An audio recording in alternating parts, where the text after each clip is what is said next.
Bonjour à tous, bienvenue dans ce nouveau numéro de Si on parlait sport, ce talk est pour les passionnés de sport local et de sport yvelinois aujourd'hui. Au programme, comme toujours, une dose de bonne humeur, des analyses sportives et surtout des coups de gueule et des débats. Nos chroniqueurs sont avec nous en plateau ou via écran interposé pour s'exprimer sur cette actualité sportive yvelinoise. Présentation. On commence tout de suite par notre Italian Lover, celui qui fait chavirer les cœurs des supporters et des supportrices de cette émission. Il connaît tout sur tout. Sa clause libératoire vient de passer le milliard d'euros depuis son excellente performance lors de la dernière émission. Grégory Canalé de TV78 est avec nous. Bonjour Mickaël, bonjour à tous, et ça n'ira qu'en augmentant, puisque le mercato va bientôt s'ouvrir.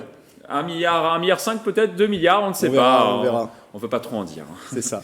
Alors on continue les présentations musique. C'est l'un des pères fondateurs de ce talk. Il est également passionné de cyclisme sur piste et de cyclisme en général. Mais dernièrement, il s'est découvert une nouvelle passion pour la voile. Le capitaine Yann Dujarier est avec nous pendant 1 heure.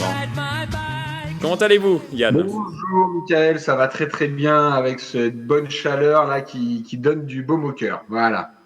Oui, c'est la dernière émission de l'année, hein. Vous teniez à être ici. Hein. Oui, exactement, ouais, bien sûr, c'est la dernière, habituels. On n'en a pas eu beaucoup, ça a été une année quand même très compliquée, donc oui, c'est vrai que c'est quand même bien sympa d'être là sur la dernière, on est bien d'accord, et puis vivement l'année prochaine, et une année qui sera complète et qui sera pleine et qui sera une année normale.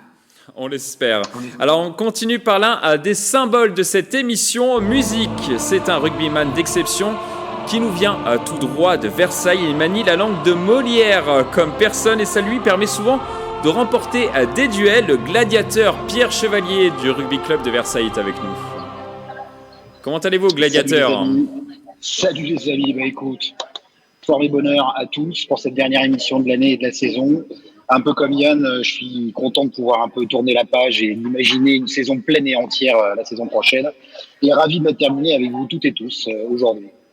Alors, lui aussi est une figure, un mythe de cette émission. Musique, c'est également un rugbyman et il n'a pas sa langue dans sa poche. Il adore plaquer ses adversaires le long de la ligne de touche. Mesdames et messieurs, Jean-Miss, ex-coach de plaisir, est avec nous.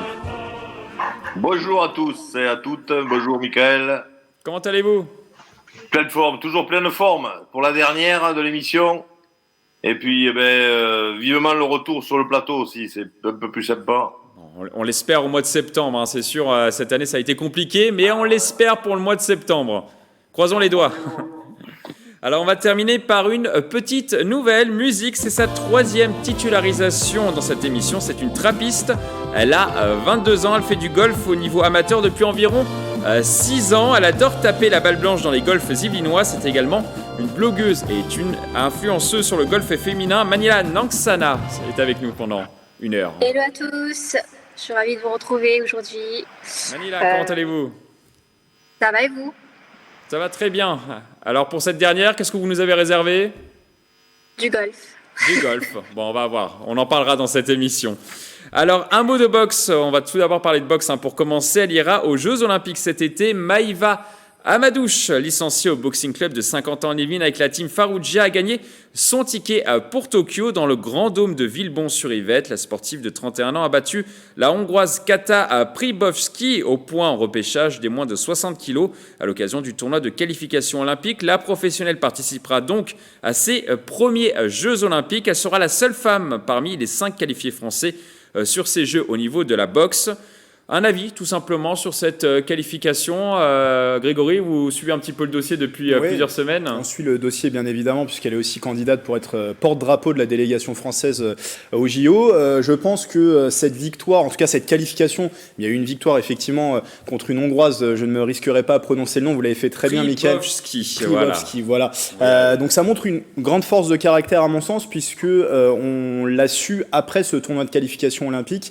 Maïva Amadouche a subi 2 grosses grosses opérations au bras au cours du printemps, et dont une voilà, qui a été très très difficile. Elle aurait même pu perdre son bras, c'est en tout cas les mots qu'elle avait donnés au journal L'Équipe. Elle est revenue le 15 mai, elle a remis les gants seulement le 15 mai. Elle était alignée sur ce tournoi de qualification olympique où ça n'a pas été facile, elle a fait une victoire d'emblée, elle perd sur le deuxième match, elle est obligée d'aller jouer sa qualification au repêchage. Donc le fait qu'elle n'avait que 15 jours de préparation, moi à mon sens ça montre une grande force de caractère, donc bravo à elle. C'est une qualification pour les JO qui est amplement méritée. Jean, qu'est-ce que vous en pensez? Vous la connaissez, hein, Maïva, hein? Oui, ben, je suis content pour elle. Elle le mérite énormément parce que c'est une bosseuse. C'est vraiment une bosseuse avec un mental de folie. Et non, je suis très, très, très, très content pour elle. On a eu peur hein, quand même, hein. C'était pas fait. Hein. Elle va au repêchage, c'était pas sûr et certain non plus hein, qu'elle aille. Oui, c'est ça, avec un arbitre qui a penché plutôt du côté de l'adversaire, mais ça aurait pu très bien pencher de son côté. Ouais, c'est la loi du sport. Les arbitres sont indispensables pour le sport. Manila, qu'est-ce que vous en pensez, vous? Je trouve ça super bien en fait qu'elle soit sélectionnée. En plus, c'est la seule femme française qui va représenter du coup la boxe. Ça sera la seule sur 5, oui, effectivement. 5 qualifiés. Ouais. Yann Dujarier. Yann Dujarier, est-ce que vous nous entendez? Ouais, très très bien, très très bien. C'est juste Grégory qui est un peu loin, on l'entend très loin. Non, bah c'est super. Moi, très très bien qu'elle puisse être qualifiée, surtout que de mémoire, les résultats des boxeurs français à Rio avaient été quand même très très bons. Je crois qu'il y en avait qu'un seul qui était revenu sans médaille. Donc ça peut lui laisser entrevoir une belle continuité, une belle suite dans son parcours olympique, parce que c'est toujours bien de participer au JO, mais c'est quand même mieux de revenir avec une médaille, et c'est mieux pour le tableau des médailles français. Donc c'est tout ce qu'on va pouvoir lui souhaiter, mais c'est déjà du coup voilà, on peut se dire que ça part sur une note positive, parce que les critères de sélection français permettent d'accéder à des beaux résultats par la suite. Pierre Chevalier. Je dirais en complément de ce que disait Jean sur le côté bosseur, ce que je trouve absolument bluffant, c'est que ce sport qu'on appelle le noble sport, alors, j'allais dire commence, mais en fait continue d'être aussi pratiqué par des femmes, et je pense que dans le cas de Maïva, c'est en plus fait avec un mental qui va au-delà de tous les clichés, avec une abnégation et une force de caractère qui force le respect, justement, et surtout dans des conditions de qualification comme elle l'a connu, et d'avoir une représentante comme celle-ci, comme elle, et éventuellement une porte-drapeau pour la délégation française. C'est un joli coup de chapeau à toutes ces femmes qui s'alignent plutôt dans des sports, on va dire dans des sports d'hommes, et qui tirent leur épingle du jeu. Et c'est vraiment un coup de chapeau à lui attitrer. Oui, justement, est-ce qu'elle doit être porte-drapeau maintenant? On sait que le porte-drapeau, parce qu'il y a 2 porte-drapeaux hein, cette année, il y a un porte-drapeau homme et un porte-drapeau femme. Elle sera du coup peut-être porte-drapeau femme du coup pour ces Jeux Olympiques. Est-ce que oui ou non, est-ce qu'elle peut être porte-drapeau, Grégory?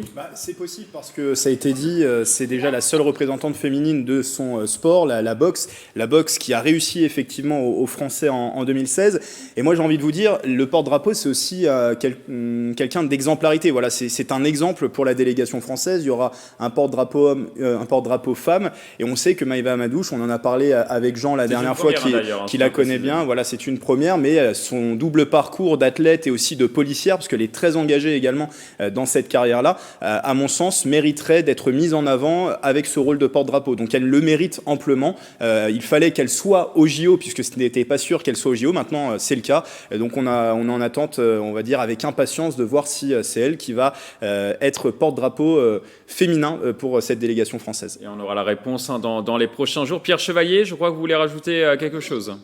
Oui, le choix du ou des porte-drapeaux est un choix qui est connoté, qui est ni politique ni au-delà du symbole. Mais c'est vrai que c'est dans les critères de choix, je pense que cette notion d'exemplarité que rappelait Greg et de signature des valeurs sportives et des valeurs de l'olympisme sont assez importantes, et que là, elle pourrait oui, proposer un visage justement pour ces valeurs et pour ce que défend la délégation française. Yann Dujarrier, rapidement, porte-drapeau, oui ou non pour Maïva Amadouche? Très rapidement, je vais faire un petit tour de table. Je vais pas changer de discours par rapport à ce que je disais la dernière fois. Le problème, c'est qu'aujourd'hui, elle manque un petit peu de notoriété et dans le monde des médias et dans le monde, enfin peut-être pas des médias, mais dans le monde des sportifs. Moi, je la connaissais pas du tout avant qu'on en parle en tant que porte-drapeau. Je me suis renseigné, en effet, elle le mérite. Maintenant, je pense qu'elle manque un peu de visibilité et pour moi, la judokate qui en plus vient de gagner un 5e titre de championne du monde. Beignenou, on va arriver à dire aussi. Voilà, encore un nom un peu compliqué. Mais voilà, pour moi, je pense que c'est elle qui risque de lui couper l'herbe sous le pied parce que voilà, c'est un très très beau parcours sportif et elle le mérite aussi amplement. Mais voilà, il y aura qu'un seul porte-drapeau et c'est un problème d'élection et donc voilà, il y a qu'un seul gagnant. Voilà, ils sont plusieurs en ligne sur la ligne de départ, mais il y aura qu'un seul gagnant. Et pour moi, ouais, la judokate est je pense, favorite. Manila, après je passe la parole à Jean. Manila.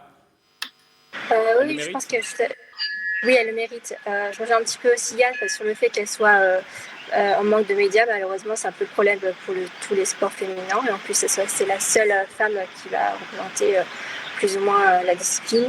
Et aussi, mais moi, je pense qu'elle peut percer le fait qu'elle fasse elle peut bien performer le jour de la compétition et du coup, c'est à ce moment-là qu'elle pourra peut-être gagner en visibilité. Et en plus, elle est encore jeune et dynamique, donc je crois en elle. Oui, la boxe, elle a 31 ans, hein, je le précise. Elle a gagné 22 combats sur 23 chez les professionnels.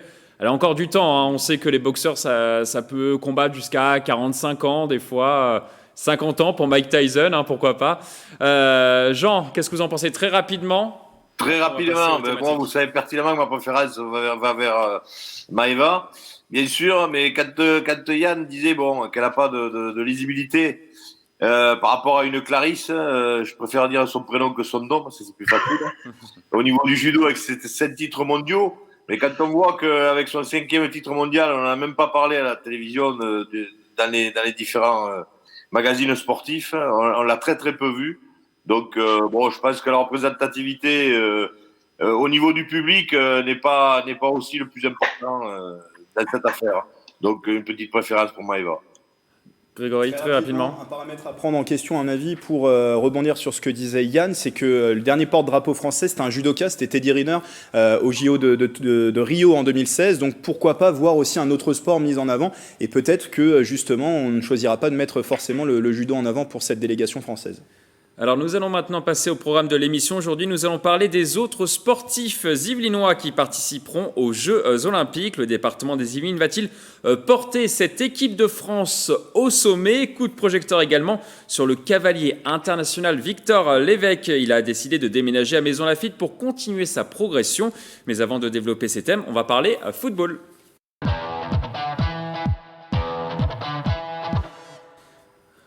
On va donc parler football. Les Yvelinois ont vibré en regardant le premier match de l'équipe de France à l'Euro dans ce bar de Saint-Germain-en-Laye. Les supporters ont encouragé les Bleus pendant toute la partie ce mardi 15 juin contre l'Allemagne. Et pour une fois, à la fin, ce sont les Français qui l'ont emporté 1-0 face à leurs voisins. Et forcément, les supporters étaient très heureux. On les écoute. On a eu un gros match. L'équipe de France et aussi l'Allemagne. Très gros match. Mais vive la France! Vive la France! Impeccable, il continue comme ça, on va y aller en droit dedans.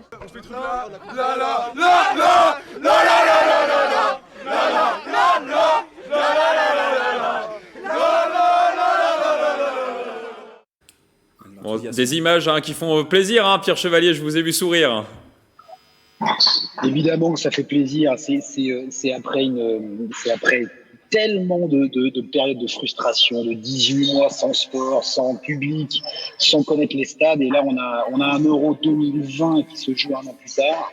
Heureusement qu'il se joue. Il arrive au moment où on commence à à réouvrir toutes les salles de spectacle, les salles de sport, et on commence à revivre un petit peu normalement. Et on commence tout de suite par une grosse affiche, un France-Allemagne qui en a connu des historiques de 82 en passant par des qualifications ou d'autres compétitions européennes ou internationales. Donc oui, ça fait très très plaisir de voir tout le monde vibrer, que ce soit chez soi, devant une télé ou dans des bars, dans des restos. Et c'est oui, la France revit. Et là, on a effectivement. La police. Ouais, ils viennent vous chercher, Pierre. Je me cache, c'est bon, je ne vais pas te trouver. Et en plus, avec une équipe qui promet. Je n'en ferai pas tout de suite, pas trop vite nos favoris, mais en tout cas une équipe qui promet. Et un match 1-0 comme ça, même avec un but de Raccro, bon, Mbappé l'aurait repris, je pense, derrière, ça se prend, ça se gagne, ça se prend. Alors avec cette victoire, la France est deuxième de son groupe F derrière le Portugal qui a gagné 3-0. L'équipe de France affrontera ce samedi 19 juin la Hongrie pour se qualifier. La question sur cette thématique, la France est-elle définitivement la grande favorite de l'Euro? Oui ou non? Vous votez. Oui pour vous Grégory, non pour vous Jean.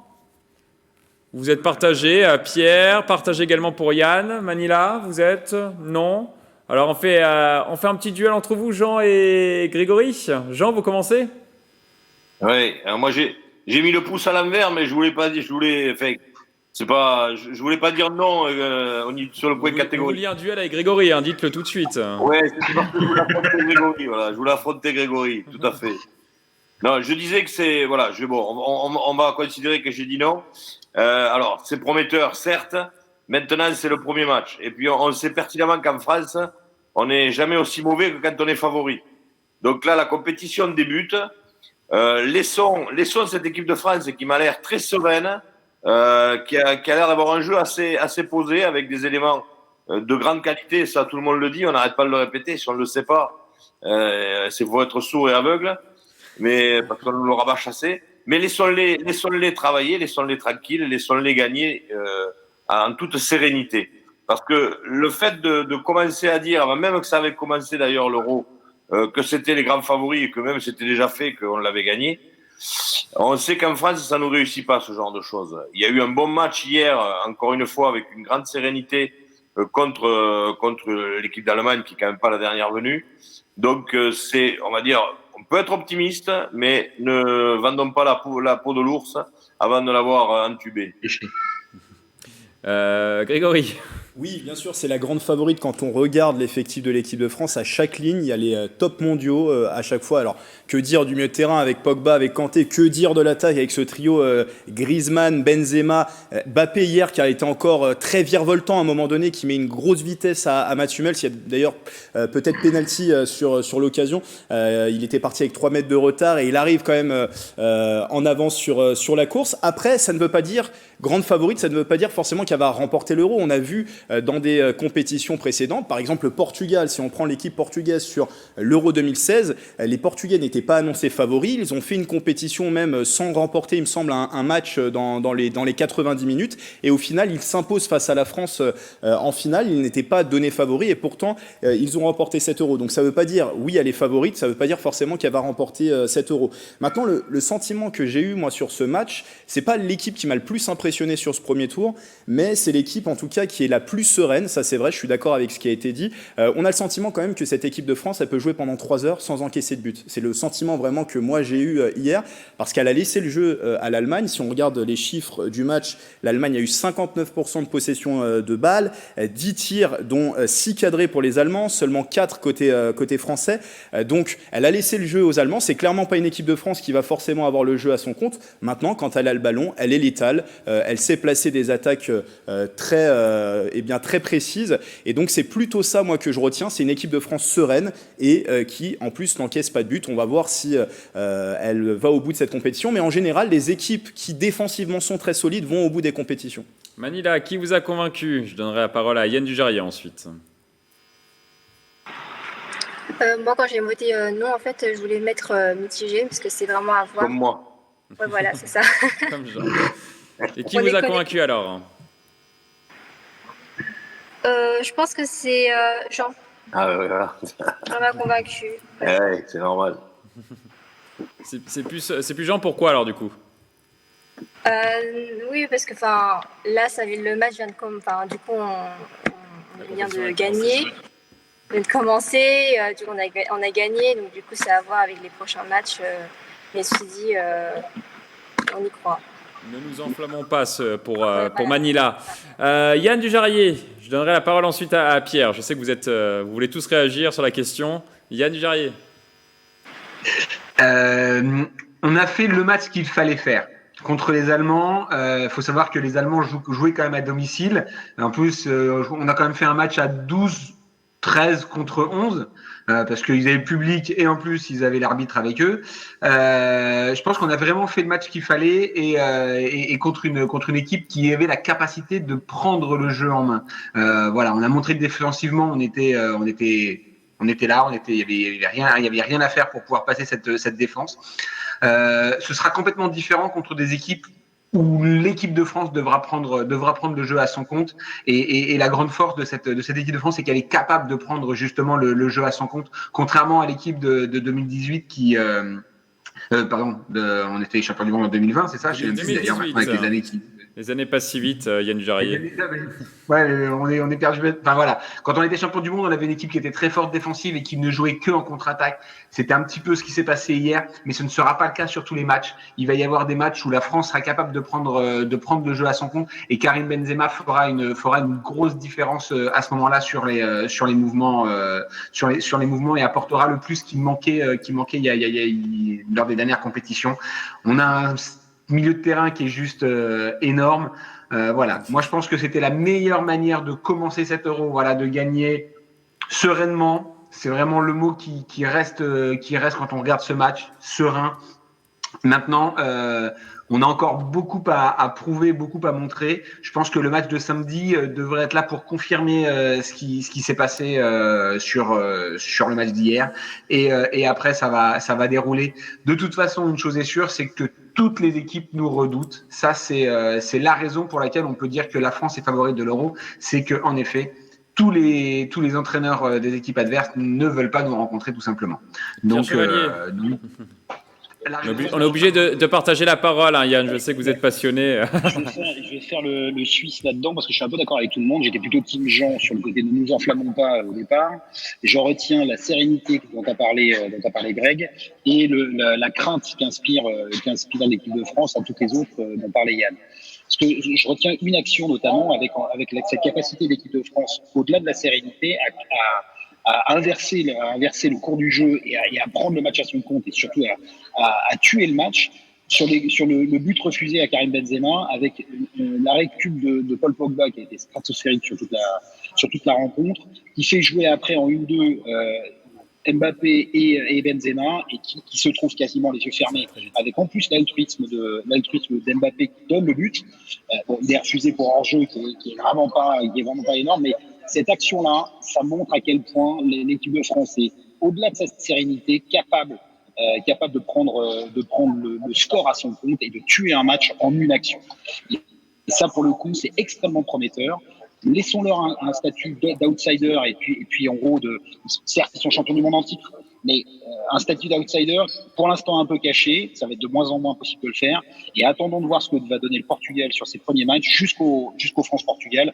Là, vraiment, on sera fixé sur le potentiel de l'équipe de France.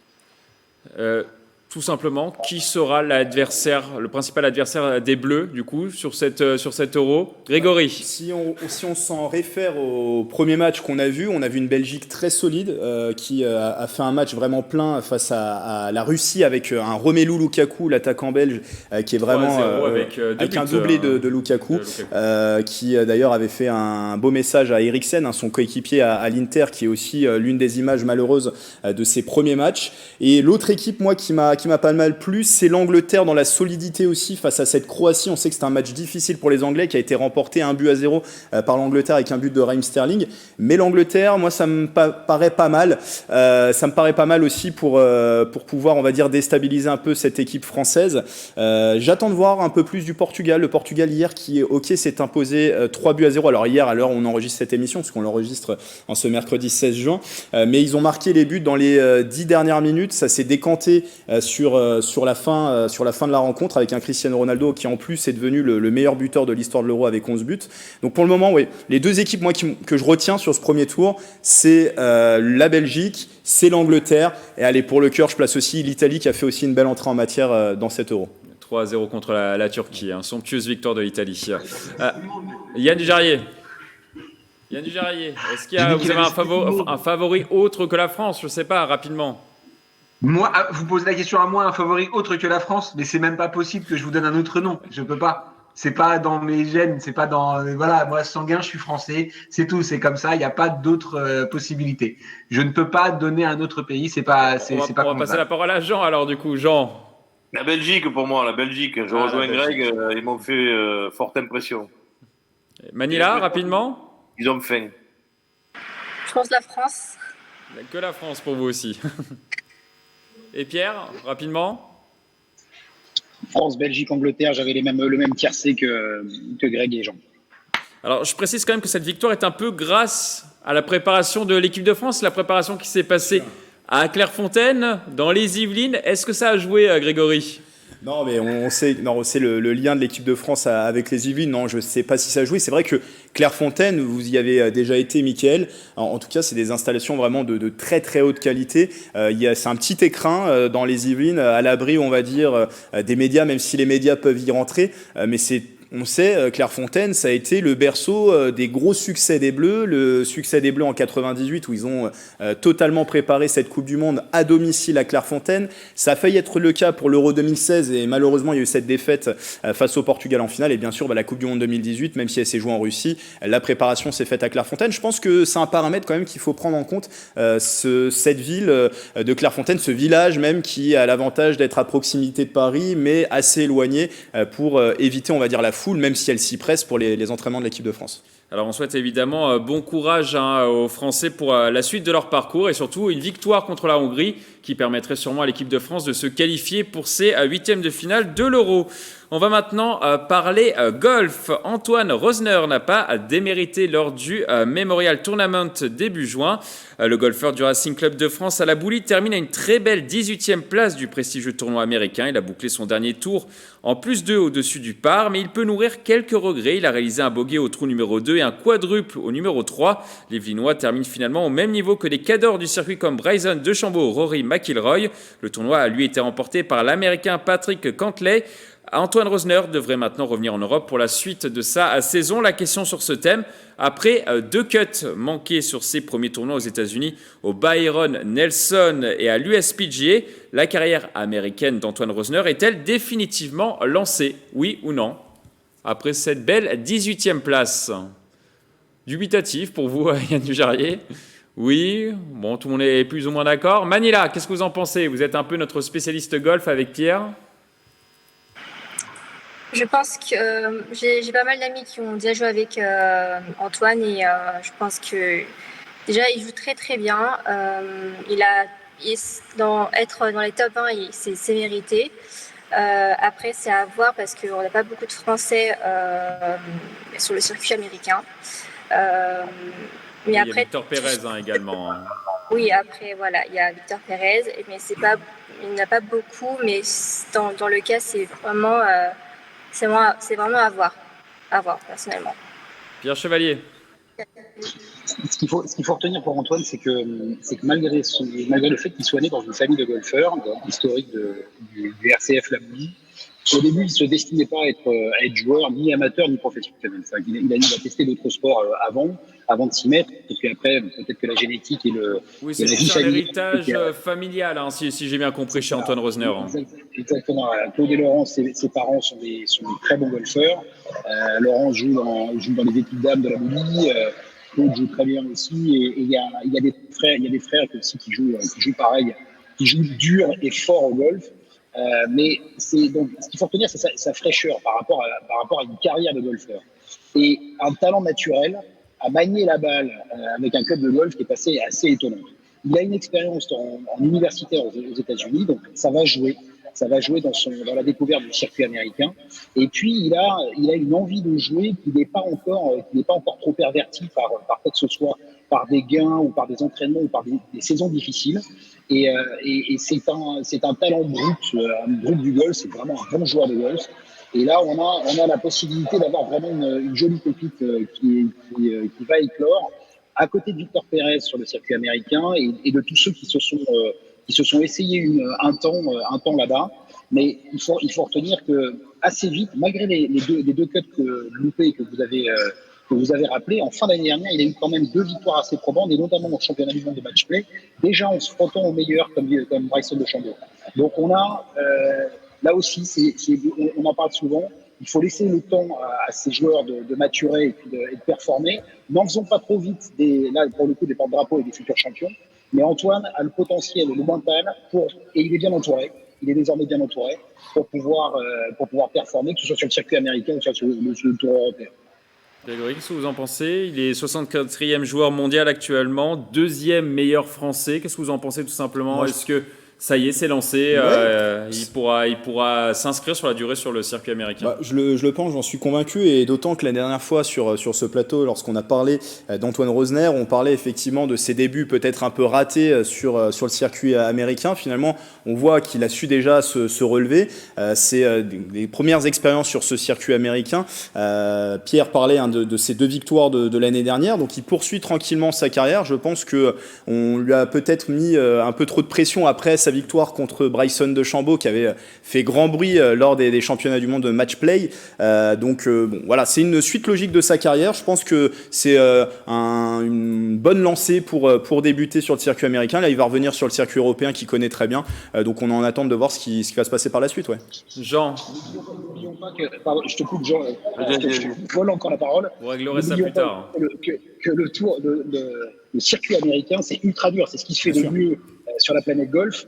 Donc là déjà, il existe depuis l'année dernière et aussi sur le tour européen. Il a quelques résultats probants. Avec son coach Benoît Ducoulombier, il va pouvoir un petit peu vraiment maturer et préparer tout ça. Mais la marche est haute et il figure déjà bien dans l'escalier là. Il a l'air d'avoir le niveau, hein, Jean, on est d'accord. Hein. Oui, je crois que là, tout a été quasiment dit sur ce joueur. Et c'est vrai qu'on parle souvent que certaines défaites valent des victoires. Et je pense que dans son cas, il a su se remettre en question après son mauvais départ sur le circuit américain. Il a su se remettre en question. C'est aussi la preuve d'un grand joueur avec un gros mental pour justement ne pas baisser les bras et puis revenir au plus haut niveau comme il est en train de le faire. Et puis il va, à mon avis, il est bien parti. Il a tout pour lui. Je vais pas redire tout ce qui a été dit par mes collègues, mais voilà, il a tout pour lui et on ne peut être qu'optimiste à son égard. Yann Dujarier, est-ce que vous voulez rajouter quelque chose ou on passe à la thématique suivante? Non. On passe à la thématique suivante. On suivra évidemment avec attention les performances d'Antoine Rosner dans les prochaines semaines. On va continuer, on va parler équitation. Victor Lévesque, le cavalier international de concours complet, se sent déjà chez lui à Maisons-Laffitte. Cet Yvinois pure souche a quitté la Boissière École près de Rambouillet pour déménager avec 7 de ses chevaux. Une décision mûrement réfléchie et qui correspond à ses ambitions. Il se livre à notre micro. Il y avait un aspect géographique puisque je suis sur la fin de mes études à Sciences Po. Voilà, j'intègre un master marketing et société et c'était important pour moi, pour terminer les 2 ans qui me restent, de me rapprocher un peu de Paris. Il y avait aussi la nécessité de me recentrer un peu plus sur mes chevaux de compétition. J'ai amené que mes chevaux vraiment de haut niveau à Maisons-Laffitte. C'était aussi un choix personnel. Voilà, je partage cette passion et ce sport avec ma copine et puis voilà, c'était, je pense, important et intéressant de nous entraîner ensemble. Avec cette installation, le cavalier de 22 ans espère également trouver un cadre de vie propice à la pratique de l'équitation. Tous les jours, Victor Lévesque va s'entraîner dans cette ville baptisée la Cité du Cheval en raison de son importante activité équestre et de son hippodrome. La question, a-t-il fait le bon choix selon vous pour aller aux Jeux Olympiques de 2024? Oui ou non? Oui, tout le monde est OK. Yann Dujarier, qu'est-ce que vous en pensez, vous qui êtes un grand cavalier? Quelqu'un qui est pistard et qui me dit je vais aller m'entraîner sur le vélodrome d'Auxerre, qui est un vélodrome extérieur. Je suis désolé, quand on veut avoir les meilleurs résultats, on doit se rapprocher des meilleures installations. Donc voilà, en effet, il était déjà dans les Yvelines. Là, il a eu besoin de bouger pour plein de raisons qui ont l'air d'être des raisons en plus tout à fait louables et réfléchies. Il y a un moment où dans la carrière d'un sportif et dans la carrière d'un champion, il faut faire des choix. Et ben, il les a fait, il va les assumer, et puis de toute façon, ça va bien se passer derrière. Donc pour moi, il n'y a pas de souci. Il faut le faire et il faut le faire au bon moment. Ben oui, là, il lui reste 3 ans avant Paris 2024. Donc c'est parfait, c'est le bon timing. On doit être aux meilleurs endroits, au meilleur moment pour pouvoir être prêt pour les bonnes compétitions. Voilà. Manila, qu'est-ce que vous en pensez? Vous êtes d'accord avec Yann? Oui, complètement. C'est un Victor, c'est ça. Donc c'est un champion. Oui, c'est ça, Victor. C'est un champion du cheval. Je pense que aller à la Maison Lafitte, ça va lui changer d'être avant, il était à Saint-Nom-la-Bretèche et un autre club. Il était avant à la Boissière-l'École en fait. Il était à la Boissière-l'École, donc près de Rambouillet. Il était là depuis toujours, on peut le dire, et il est arrivé du coup à Maison Lafitte depuis un mois et demi environ. Ok, mais dans tous les cas, Maison Lafitte a des belles installations. Il pourra bien travailler son cheval pour atteindre de belles performances pour les JO. Pierre Chevalier.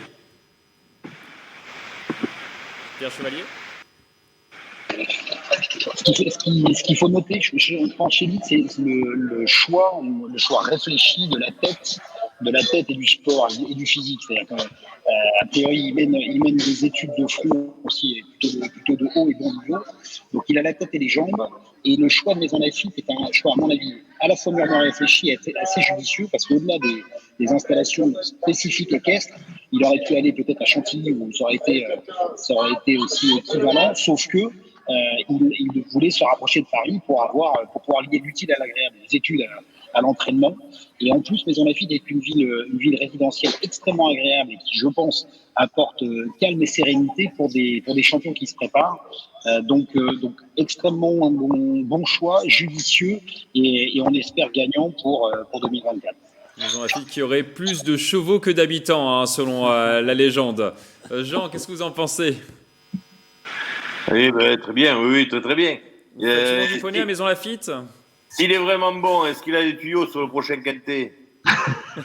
Je ne sais pas, il ne me l'a pas dit. Bon. Oui, non, mais impeccable, c'est très bien, très bien. Je rejoins Pierre dans son analyse. C'est un garçon qui non seulement est brillant dans sa discipline, mais qui, à mon avis, a la tête sur les épaules et il se prépare quand même à une grande carrière puisqu'il fait des études d'un haut niveau. Donc voilà, on ne peut qu'être admiratif face à ce jeune homme qui a plus de 22 ans, donc il a tout devant lui, quoi. Et il aurait pu participer au JO de Tokyo cet été. Son cheval était qualifié, mais son cheval s'est blessé. Du coup, il n'ira pas à Tokyo cet été, mais il ira sûrement au JO de 2024, bien sûr, s'il se qualifie. Mais il devrait se qualifier normalement. Il n'aurait pas pu prendre un remplaçant, il en avait 6. Non, malheureusement, là, il attend encore un peu avant de découvrir ces Jeux Olympiques. Alors, on va passer maintenant à notre... Yann Jurier. Je vais te dire, c'est juste un peu dommage parce que c'est vrai que je pense que entre l'ambiance olympique, même si elle va être un petit peu tronquée cette année, l'expérience d'une compétition olympique, elle a de toute façon toujours une grosse différence par rapport à une compétition, un championnat du monde ou une grosse compétition internationale. Il y a souvent des règlements ou des particularités sur les concours, donc des différences sur le concours olympique. Donc c'est dommage, moi je pense de pas avoir pu participer cette année. Maintenant, voilà, il a quand même 3 années pour acquérir de l'expérience supplémentaire. Eh bien, laissons-le faire.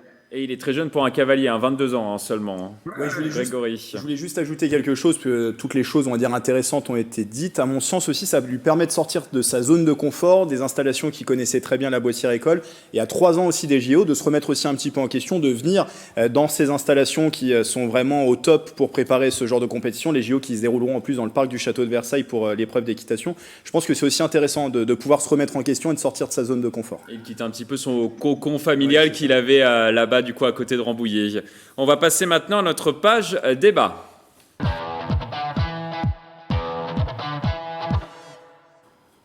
On va passer à l'envolée de Grégory, surtout notre dessert dans ce Si on parlait sport. De quoi allez-vous nous parler, Grégory ? Justement, on parlait des Jeux Olympiques. Je vais vous parler des Jeux Olympiques qui arrivent cet été à Tokyo. Ils étaient prévus l'année dernière, reportés en raison du contexte sanitaire. C'est du 23 juillet au 8 août et on ne va pas bouder notre plaisir, Mickaël. On pourra être derrière de nombreux athlètes yvelinois ou qui s'entraînent dans les Yvelines. On aura beaucoup de motifs d'être devant notre télévision cet été. Et d'être fiers également. Et d'être fiers, à commencer par Maïva Amadouche. On en disait un mot tout à l'heure, 6 titres de championne du monde en boxe professionnelle, les pros qui pour la première fois accèdent au JO à 31 ans. El Veneno, le poison comme on la surnomme, sera la seule boxeuse tricolore en lice dans le tableau féminin et ce dans la catégorie des moins de 60 kilos. Elle a remis les gants le 15 mai après 2 opérations lourdes au bras. Elle a même failli perdre son bras et pourtant la pensionnaire du Boxing Club d'Elancourt, 50 ans en Yvelines, a validé son ticket lors du tournoi de qualification aux Jeux Olympiques début juin. Cela montre sa grande force de caractère. Être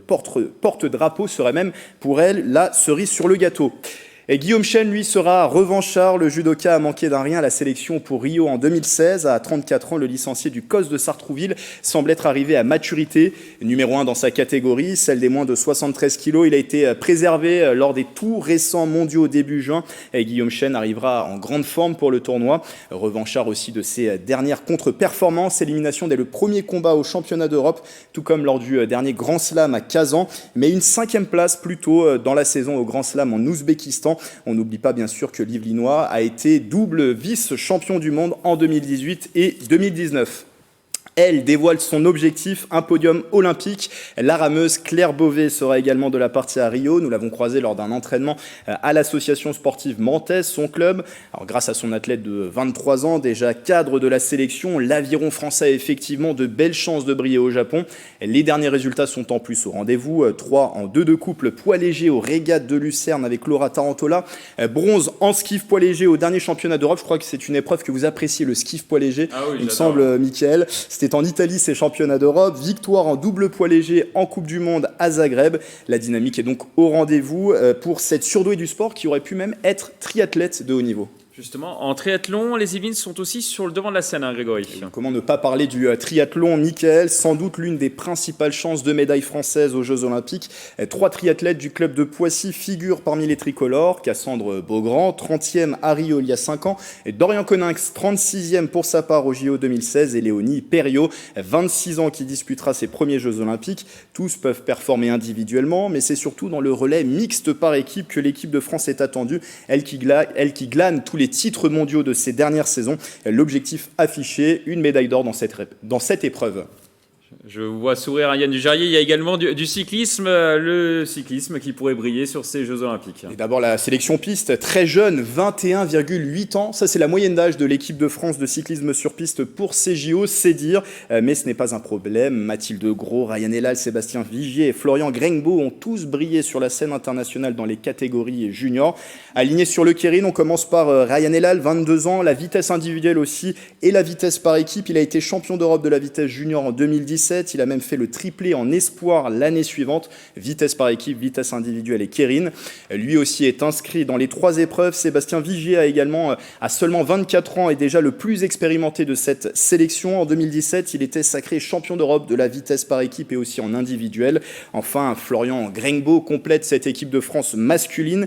Il n'a que 20 ans, mais le talent est là. Champion du monde de la vitesse par équipe junior en 2018. La même année, il a réussi un doublé, un Keirin et vitesse par équipe en championnat d'Europe junior.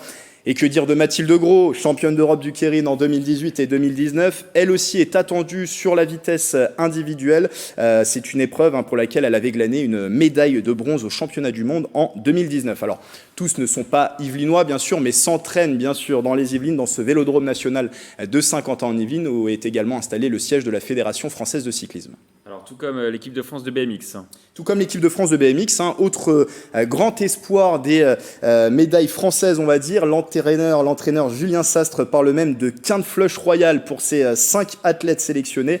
Axel Etienne, Manon Valentino, Joris Daudet, Sylvain André et Romain Mailleux. Le palmarès s'est garni et les Bleus du BMX sont l'une des meilleures nations. La preuve en est, ils ont terminé premiers à l'issue des qualifications olympiques. Bref, c'est un beau cru, Mickaël, pour ces JO 2020-2021. Ils se déroulent en cette année 2021, j'en suis persuadé.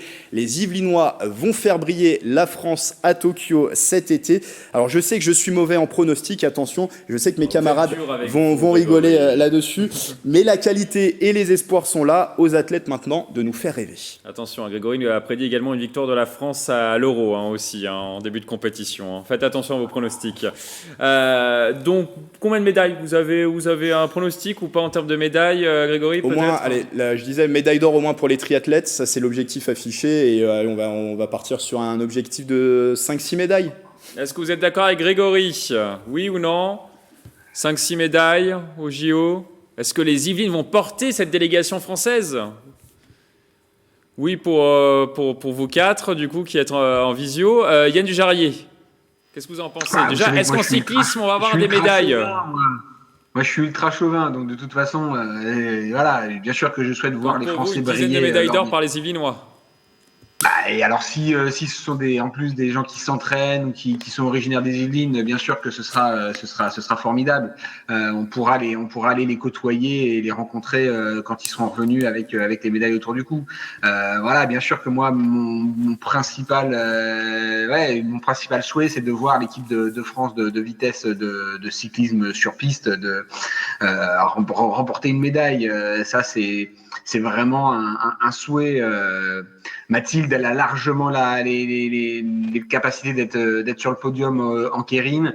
Les trois garçons, moi là, je vois bien un podium sur la vitesse par équipe. Voilà, il y a des monstres de toute façon dans toutes ces disciplines. C'est vrai que le triathlon, bah oui, bien sûr que là, la France est grandissime favori sur l'épreuve de relais mixte. Voilà, ça va être des JO qui vont être à suivre.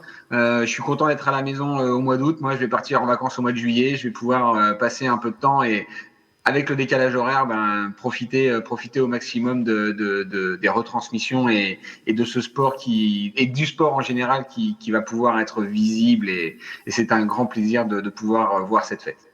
Jean, combien de médailles du coup pour ces Jeux Olympiques pour la délégation yvelinoise, française et yvelinoise bien sûr? Elle sait rien. Non, ce qu'il y a, c'est que au niveau du cyclisme, que ce soit le BMX ou sur piste, là, je pense qu'on a quand même beaucoup de possibilités de médailles parce que c'est des sportifs de qualité. Alors ensuite, après, je connais un petit peu moins. Le triathlon, on me dit que le triathlon... Maïva Amadouche, vous la connaissez, peut-être une médaille. Maïva, c'est sûr qu'elle fera une médaille. Je suis certain. Elle fera un podium. On garde les vidéos, bien sûr. Ah oui, mais on peut garder les vidéos. Mais après, le nombre, c'est tellement... Le principal aussi, c'est d'avoir des médailles françaises, en règle générale. C'est les Jeux Olympiques, qu'ils soient yvelinois ou de la Creuse, le principal, c'est que ce soit les médailles françaises. Qu'est-ce que vous en pensez, Manila? Je pense que oui, on va pouvoir gagner des médailles. On est un des sports, je rejoins un peu Yann, c'est une discipline favorite chez les Français. On a des joueurs très performants au niveau et de qualité. Pierre Chevalier. Il y a un seul bémol que je prendrais pour compléter ce que disaient les uns et les autres, c'est la capacité de ces athlètes à réagir au décalage d'un an. Comment ils se sont préparés, comment ils ont gardé l'influx, comment ils ont gardé la charge d'entraînement entre 2020 et 2021, tout ce contraint et forcé de pouvoir reporter. Et un deuxième élément qui est le fait qu'il devrait y avoir beaucoup moins de public international que prévu pendant ces JO. Et donc, c'est plutôt les athlètes japonais qui joueront évidemment à domicile. Mais voilà, un questionnement sur la capacité des uns et des autres. Bon, sur les athlètes et les sportifs de haut niveau. Donc, théoriquement, ça ne rentre pas en ligne de compte. Mais il y en a, je pense, qui auront assumé ce décalage d'un an mieux que les autres. Et notamment pour les athlètes dont on a souvent parlé, qui sont plutôt en fin de carrière et qui ont quand même malgré tout la chance de participer à des JO. Grégory, vous restez sur vos 5-6 médailles, on Ouais, est d'accord. ouais, mais c'est vrai que le paramètre du public et le fait aussi d'avoir décalé ces JO, ça à prendre en compte. Donc on sera attentif bien sûr à cela. On sera attentif et on souhaite bon courage à nos Yvinois qui partiront à Tokyo cet été. On fera des reportages à la rentrée et on tentera d'avoir des réactions sur les possibles médaillés. Et même en cas d'échec, on essaiera quand même de les avoir. Hein. On ne prend pas que les victoires, on prend également les défaites. Ça fait partie du sport. C'est des défaites que se construisent les meilleures victoires. Exactement. Et 2024 est au fond de la ligne droite, on peut le dire. Alors, on va maintenant parler de l'Écotrail de Paris. On ne parlera malheureusement pas de l'Académie de rugby qui ouvrira en septembre à plaisir. On en parlera dans une prochaine émission à la rentrée. Du coup, on va parler de l'Écotrail, de course à pied. Malgré de nombreuses annulations à cause de la crise sanitaire, l'Écotrail de Paris devrait bien se dérouler le 3 juillet avec plusieurs courses au départ des Yvelines. Le seul gros changement devrait concerner le 80 km au départ de l'île d'Oisière de Saint-Quentin-en-Yvelines. La course mythique ne se terminera pas au premier étage de la Tour Eiffel car la Dame de Fer n'accueillera pas de public avant le 16 juillet. L'arrivée se fera finalement devant le pont d'Iéna au pied de la Tour Eiffel. Le rendez-vous devrait tout de même attirer plusieurs milliers de participants. La question sur ce thème: est-ce que cette non-arrivée à la Tour Eiffel va gâcher cette course? Oui ou non? Vous votez. Oui pour vous, Yann Dujarier. On fait un petit duel entre... Ah non. Pierre Chevalier, alors vous êtes un habitué, vous? Ouais, je suis habitué des courses de fond et des trails, ouais, bien sûr. Évidemment, j'ai le physique pour ça. Non, je pense pas que ça change quoi que ce soit.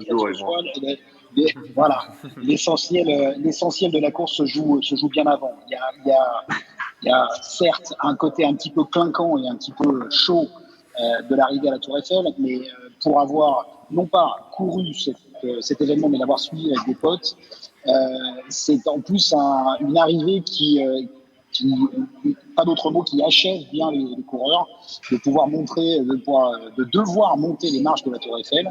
Au-delà du côté un petit peu show-off, ça sort un petit peu des courses de trail traditionnelles. Comme c'était Paris, on avait cette arrivée à la Tour Eiffel, ça le fait bien pour le côté iconique de la course, mais ça n'ajoute rien au côté sportif. Au contraire, ça a un côté peut-être un petit peu plus compliqué de s'aligner et de terminer sur cette course-là. L'essentiel de la course étant fait dans les bois et dans les dénivelés des Yvelines, notamment là où ça part. Donc, pas de changement majeur avec la suppression de l'arrivée de la Tour Eiffel. Yann Dujarier, qu'est-ce que vous en pensez? Alors vous avez dit oui, la course est gâchée, finalement c'est non? Non, la course n'est pas du tout gâchée. Je vais prendre simplement l'exemple de beaucoup de mes amis sur les réseaux sociaux qui depuis quelques semaines très brèves sont très très contents de pouvoir remettre des dossards et de pouvoir refaire à nouveau des compétitions. Et je pense que la course aurait pu rester simplement dans les Yvelines. De toute façon, les participants auraient été contents de pouvoir y participer. Oui, en effet, 2021, ce sera l'année sans la montée de la Tour Eiffel. Ils reviendront pour pouvoir la gravir, soit à nouveau pour ceux qui participent tous les ans, soit pour ceux qui n'auront pas eu la chance de pouvoir la grimper. Mais je pense qu'aujourd'hui, tout le monde se satisfait de pouvoir à nouveau s'aligner sur des lignes de départ et remettre des dossards pour pouvoir reprendre goût à la vie tout simplement. Donc pour moi aujourd'hui, avec ce type d'événement qui commence à refleurir, eh bien ça veut simplement dire que oui, on a peut-être gagné cette guerre contre la Covid. Voilà. Manila, vous êtes d'accord avec Yann Dujarier? Il faut recourir quoi qu'il arrive, peu importe le final, à la Tour Eiffel avec ses paillettes. Je ne sais pas si c'était la première fois qu'ils mettent ça c'est pas la première? Non, les Écotrail, ils font ça tous les ans. Je veux dire sur la finale à la Tour Eiffel, c'est pas la première? Tous les ans. Ouais. Non, je pense que c'est pas si grave que ça, qu'on soit pas pour une fois la Tour Eiffel, puisque le principal est fait sur le circuit. Le plus principal, c'est de prendre du plaisir de courir. On a déjà fait les kilomètres qu'il faut. Après, la Tour Eiffel, ça reste juste simplement une expérience en plus pour marquer le coup. Et justement, c'est vrai que c'est ce côté historique de la fin, en fait, d'être à la Tour Eiffel. Mais les faits font qu'il va falloir accepter de ne pas monter à la Tour Eiffel. Oui, c'est pour la photo avant tout, on l'a compris. Ouais. Grégory. Non, mais je trouve que vous avez choisi une bonne thématique pour refermer cette saison, c'est une thématique un peu à l'image et c'est un peu l'histoire de notre saison. Vaut-il mieux maintenir ou vaut-il mieux annuler? Vaut-il mieux s'adapter? Eh bien, j'ai envie de vous dire, il fallait s'adapter pour cette course, pour maintenir cette pratique du sport. Yann disait très bien la volonté de ces coureurs de remettre ce dossard et de pouvoir reparticiper à ce genre de compétition. Donc, j'ai envie de vous dire, c'est pas grave, il n'y a pas d'arrivée à la Tour Eiffel cette année. Il y a quand même une arrivée devant la Tour Eiffel, donc il y aura toujours ce symbole de la Tour Eiffel. C'est devant la Tour Eiffel. Le gros de la course, c'est avant la Tour Eiffel, et ça aussi, Pierre le disait très bien. Mais je trouve que c'est une bonne thématique pour clôturer cette saison. C'est l'histoire de notre saison. Le sport doit continuer, doit s'adapter, et pour retrouver une pratique normale, on commence à retrouver une pratique normale, mais il faut s'adapter en attendant. Et on l'a vu, on s'adapte, on est en visio, vous êtes en plateau, on a essayé toute l'année en tout cas de vous proposer le meilleur de ce sport yvelinois dans ce talk. Et forcément, c'était pas simple tous les jours, on a dû se creuser la tête, mais bon, on l'a tenté et on a, je pense, plutôt bien réussi. Jean, qu'est-ce que vous en pensez, vous? On vous a pas entendu sur la question. Non, moi, ce que je voulais dire, juste pour ajouter, ça enlève quand même un petit côté final sportif très, très rude. Qui quand même... oui, c'est un peu iconique comme finale. Il faut se les farcir quand même en fin d'année Cotrail, les escaliers de la Tour Eiffel. Iconique, je veux bien, mais sportivement quand même, il y avait ce petite cerise sur le gâteau. Mais bon, je rejoins Yann lorsqu'il dit les gens sont tellement contents de remettre un dossard, de faire du sport. Vive le sport et que ce soit sous n'importe quelle forme. Je pense pas qu'il y aura plus de finishers sur cette édition, parce que je pense que quand on est en bas de la Tour Eiffel, quand on est arrivé en bas de la Tour Eiffel, de toute façon, quel que soit l'état de fatigue dans lequel on va réussir à gravir jusqu'au premier étage. Là, c'est le mental qui prend et quand on est sportif, voilà. Donc, ça changera pas grand chose au résultat. Simplement, ils auront participé à une édition qui restera certainement unique. Et j'espère qu'il restera unique. Ça sera le mot de la fin sur cette thématique, le mot de la fin sur cette saison. Si on parlait sport dans ce format-là, il y aura également une émission spéciale Si on parlait sport au Golf National de Saint-Quentin-en-Yvelines pour parler des JO 2024 avec d'autres acteurs. Mais en tout cas, c'est fini pour vous pour cette saison. Merci beaucoup. C'est déjà la fin de cette émission. On va terminer comme d'habitude par une citation. Aujourd'hui, je vous propose une citation du boxeur Mohamed Ali. La légende n'abandonne pas. Endure maintenant et vis le restant de ta vie en tant que champion. Je vous laisse méditer sur cette phrase. À bientôt sur TV78.